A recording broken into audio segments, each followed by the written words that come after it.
Hello student, আজকে আমি তোমাদের জন্য নিয়ে এসেছি মাধ্যমিক 2025 শিক্ষার্থীদের জন্য পর্ষদের বইটার মানে তোমরা স্কুল থেকে যে বইটি পেয়েছো সেই বইটির সেই টেস্ট পেপারটির সমস্ত বঙ্গানুবাদগুলি এক জায়গায়। দেখো, ফার্স্ট বঙ্গানুবাদ আজকে পেজ নাম্বার 3 ফার্স্ট বঙ্গানুবাদ কি আছে? পেজ নাম্বার 3 ফার্স্ট বঙ্গানুবাদ আছে, student life is the stage of preparation for future, অর্থাৎ ছাত্র জীবন ভবিষ্যৎ প্রস্তুতির একটি পর্যায়। Next, this is the most important period of life, এটি জীবনের সবচেয়ে গুরুত্বপূর্ণ একটি সময়। এ student is young today but he will be a man tomorrow, একজন শিক্ষার্থী আজ তরুণ কিন্তু আগামী দিনে তিনি একজন পরিণত মানুষ হবেন। আচ্ছা, next, he has different duties, এবং তার বিভিন্ন বিভিন্ন দায়িত্ব রয়েছে। এটা পেজ নাম্বার 3। চলো next, page number 6। A real friend is he, একজন প্রকৃত বন্ধু সেই হবে, who remains true us as long as he lives, একজন প্রকৃত বন্ধু হলেন সেই ব্যক্তি তিনি যতদিন বেঁচে থাকবেন আমাদের প্রতি বিশ্বস্ত থাকবেন।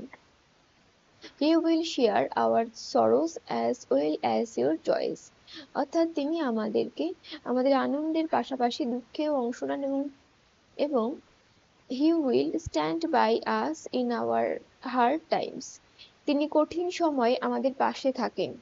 And he always ready to help us, এবং সবসময় আমাদের সাহায্য করতে প্রস্তুত থাকেন। Next, page number 9। দেখো, পেজ নাম্বার 9-এ বলেছে, আওয়ার লাইফ ইজ শর্ট, আমাদের জীবন খুবই সংক্ষিপ্ত, but we shall have to know many things, কিন্তু আমাদের অনেক কিছু জানতে হবে। Human life is nothing but a collection of moments, মানব জীবন মুহূর্তগুলির একটি সমষ্টি। চলো, so we must not spend a single moment in vain, তাই আমাদের এক মুহূর্ত বৃথা ব্যয় করা উচিত না। To waste time is to shorten life, সময় অপচয় করা মানেই আমাদের জীবনের দৈর্ঘ্য কমিয়ে ফেলা। নেক্সট দেখো কি বলছে, time and tide wait for none, সময় এবং স্রোত কারোর জন্য অপেক্ষা করে না। Next, page number 11। Student life is the stage of preparation for future, শিক্ষার্থী জীবন হলো ভবিষ্যৎ প্রস্তুতির একটি পর্যায়।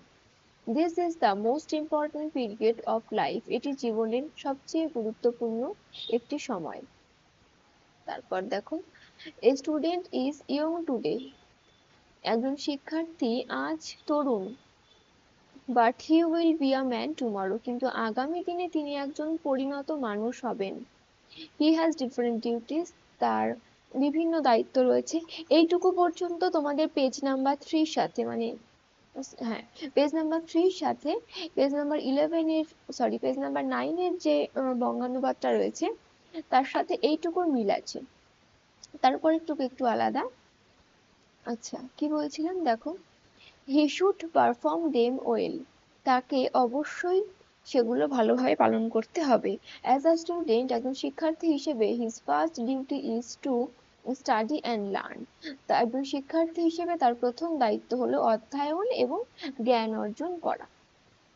He should be careful to his lesson, তাই তার নিজের পড়াশোনার প্রতি তাকে যত্নশীল হতে হবে। চলো, page number 14। Crusoe went down on his knees and prayed to God for help. Crusoe হাঁটু গেড়ে বসে ঈশ্বরের কাছে সাহায্য প্রার্থনা করলেন। Suddenly, হঠাৎ, the wind blew freshly towards the coast, and he found to his great joy that another current was taking him back to the island. হঠাৎ বাতাস নতুন করে উপকূলের দিকে বইতে শুরু করলো, এবং তিনি অত্যন্ত আনন্দের সঙ্গে দেখলেন আরেকটি স্রোত তাকে দ্বীপের দিকে ফিরিয়ে নিয়ে যাচ্ছে। In a few hours, he was able to reach the coast. কয়েক ঘন্টার মধ্যে তিনি উপকূলে পৌঁছাতে সক্ষম হলেন। He thanked God for bringing him back safely. তিনি নিরাপদে ফিরে আসার জন্য ঈশ্বরের প্রতি কৃতজ্ঞতা প্রকাশ করলেন। চলো নেক্সট আছে পেজ নাম্বার 17। এটা রিপিট আছে, মানে আগে আলোচনা করে দিয়েছি সেইটাই আর একবার দিয়েছে বলে আমি এটা আর ডাবল করে রিপিট করিনি। চলো পেজ নাম্বার 20টা দেখো। Home is the first school where the child learns his first lesson. বাড়ি হলো প্রথম বিদ্যালয় যেখানে শিশু তার প্রথম শিক্ষা গ্রহণ করে। হি সিজ হিয়ার্স, হি সিজ মানে সে দেখে, হি হিয়ার্স মানে শোনে, অ্যান্ড এবং begin to learn at home, এবং বাড়িতেই সে শেখা শুরু করে। In a good home honest and healthy man are made. একটা ভালো বাড়ি, একটা ভালো পরিবার সৎ এবং সুস্থ ব্যক্তিত্ব গড়ে তোলে। Bad influence at the home spoil a child. তবে পরিবারের খারাপ প্রভাব শিশুর চরিত্রকে নষ্ট করে দেয়। চলো page number 23। The teachers are regarded as the backbone of the society. শিক্ষকেরা সমাজের মেরুদণ্ড হিসেবে পরিগণিত হয়। They build the future citizens of country. তারা দেশের ভবিষ্যৎ নাগরিক তৈরি করে। তারা দেশের ভবিষ্যৎ নাগরিক তৈরি করে। দে লাভ স্টুডেন্ট অ্যাজ দেয়ার চিলড্রেন। তারা তাদের ছাত্রদের সন্তানের মতো ভালোবাসে। তারপর the teachers always encourage and inspire us to be good and great in life. শিক্ষকেরা সর্বদাই আমাদের ভালো এবং মহৎ মানুষ হতে উৎসাহিত ও অনুপ্রাণিত করেন। পেজ নাম্বার 26-এরটাও রিপিট আছে, মানে অলরেডি আগে আলোচনা করা হয়ে গেছে। পেজ নাম্বার 29-এরটা দেখো, এখানে আছে man is the maker of Fortune. মানুষ তার ভাগ্যের নির্মাতা। We can not prosper in our life. We cannot prosper in our life. এক minute.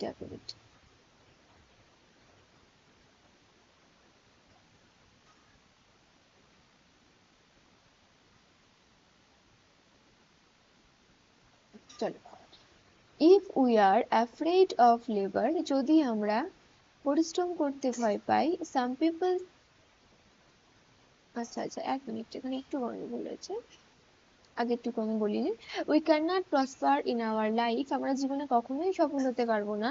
If we are afraid of labour, আমরা যদি পরিশ্রম করতে ভয় পাই। Some people think that success in life depends on luck or chance. কিছু মানুষ মনে করেন যে আমাদের জীবনের সাফল্য বা সফলতা নির্ভর করে ভাগ্য বা সুযোগের উপর।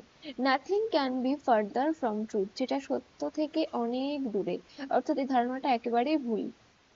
চলো page number 31। Students have their duties. শিক্ষার্থীদের নিজস্ব কিছু দায়িত্ব আছে। They have duties to themselves, to their parents and relatives, to their country and humanity at large. Student life, আচ্ছা কি বলছে যে তাদের শুধু নিজেদের প্রতি দায়িত্ব নয়, বাবা মা, আত্মীয় স্বজন, দেশ এবং সমগ্র মানব জাতির প্রতি তাদের দায়িত্ব রয়েছে। Student life is the seat of life. কি বলছে? স্টুডেন্ট লাইফ হলো আমাদের জীবনের বীজ বপনের সময়। So a student should be build up his health from a good habits and activate good manners. অর্থাৎ একজন শিক্ষার্থীর উচিত নিজের স্বাস্থ্য গঠন করা, তার ভালো অভ্যাস গড়ে তোলা এবং শিষ্টাচারকে চর্চা করা। নেক্সট পেজ নাম্বার 34-টা দেখো।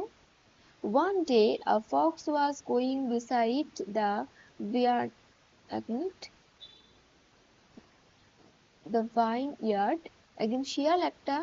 একটা শিয়াল একদিন আঙুর বাগানের পাশ দিয়ে যাচ্ছিল। কি হলো? He saw the rib grapes hanging from a vine. সে দেখলো একটা লতানো গাছে পাকা আঙুর ঝুলছে। He jumped but he did not reach it. সে লাফ দিল কিন্তু সে তার কাছে পৌঁছতে পারল না। Because they were beyond his reach, কারণ সেই আঙুর ফলগুলো তার নাগালের বাইরে ছিল। Next page number 37, page number 40 এবং পেজ নাম্বার 43টা অলরেডি আগে রিভাইজ করা হয়ে গেছে, মানে এগুলো দুবার করে আছে, তোমরা একটু এগুলো ভালো করে দেখে যাবে। তাই এটা আমি আর সেকেন্ড টাইম এখানে আলোচনা করিনি। দেখো পেজ নাম্বার 46, এটা দেখো 46। Man is the architect of his own fate. কি বলছে? মানুষ নিজেই তার ভাগ্যের স্থপতি। If he makes a proper decision of his time and does his duties accordingly, যদি সে তার সময়কে সঠিকভাবে ভাগ করে এবং সেই অনুযায়ী তার দায়িত্ব পালন করে, he is sure to improve and prosper in life, তাহলে সে জীবনে উন্নতি এবং সফলতা যে অর্জন করবে তা নিশ্চিত। এখানে ডিভিশন হবে, হ্যাঁ, ডিসিশন বলে দিয়েছে, বাট প্রিন্টিংটা ঠিক আছে। But if he sorry but if he does otherwise, কিন্তু সে যদি অন্যভাবে কাজ করে, he is sure to repent when it is too late, তবে তাকে অনুশোচনা করতেই হবে, কারণ তখন সেটা অনেক দেরি হয়ে যাবে, যখন তুমি বুঝতে পারবে। To kill time is as to commit suicide. কি বলছে? সময় অপচয় করা আত্মহত্যার মতোই অপরাধ। নেক্সট দেখো, নেক্সট আছে পেজ নাম্বার 49। আচ্ছা, পেজ নাম্বার 55, আর একটা আছে পেজ নাম্বার 52, এটা পরে চলে এসেছে। এই তিনটে পেজ অলরেডি আমরা আগে আলোচনা করে ফেলেছি, মানে এগুলো সবই রিপিটেড ছিল। তো এগুলো আগে রিপিট করা হয়ে গেছে বলে এগুলো আমি সেকেন্ড টাইম পড়িনি। যাই হোক, আজ এই পর্যন্তই। সমস্ত বঙ্গানুবাদ আমরা একসঙ্গে দিয়ে দিলাম, তোমরা দেখে নেবে এবং অবশ্যই কমেন্ট বক্সে কমেন্ট করে জানাবে ভিডিওটি কেমন লাগলো। ওকে, আজকে তাহলে এই পর্যন্ত, দেখা হচ্ছে নেক্সট ডে।